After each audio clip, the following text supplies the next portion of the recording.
masiku ena zuwa linatuluka monga kale, antu anadzuka ndi maloto awo, ndipo dziko linayamba ulendo wa Tsikulu. Koma nthawi inafika imene mawa nasowa, nthawi inafika imene mitima inalema, Malawi nangokhala chete, maso atayangana kutali, misozi inalankhula pamene mawu akanika. Tsiku limene Malawi analira, tsiku limene mitima inalema, tsiku limene dziko linayima kukumbukira anake. Tsiku limene Malawi analira, tsiku limene dziko linakhala chete. Kauma chikondi chinapitiriza kuyankhula,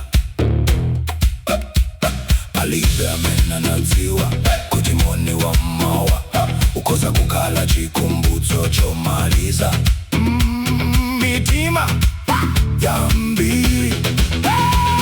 Palibe amene anadziwa kuti mawu otsiriza adzasungidwa ngati chuma mwa amene amakonda.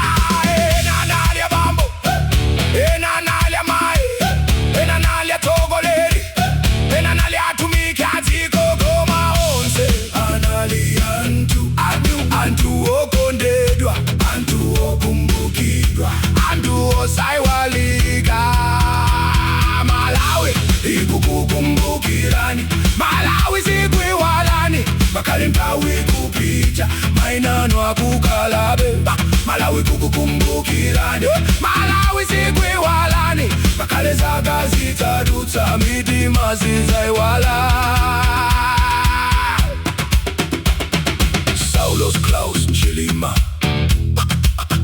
Patricia Chanel Zimbiri Muluzi, Koloni Sambalopa Meja, Selemani Meja, Aidin Kamis Meja, Ben Chisiza Meja, Christopher Hamuza Meja, Shafi Huseni, Sergeant Clement Mwakalobo. Maina osayiwalika, maina amene nthawi singafafanize, maina amene mphepo singatenge, maina amene Malawi masunga. Tikayangana bendera timawakumbukira, tikayangana dziko lathu timawakumbukira, tikamba nyimbo ya mtendere timawakumbukira, tikamba pemphero la madzulo timawakumbukira. Mupumule wamtendere, mupumule wamtendere, mupumule wamtendere. Malawi ikukukumbukirani lero.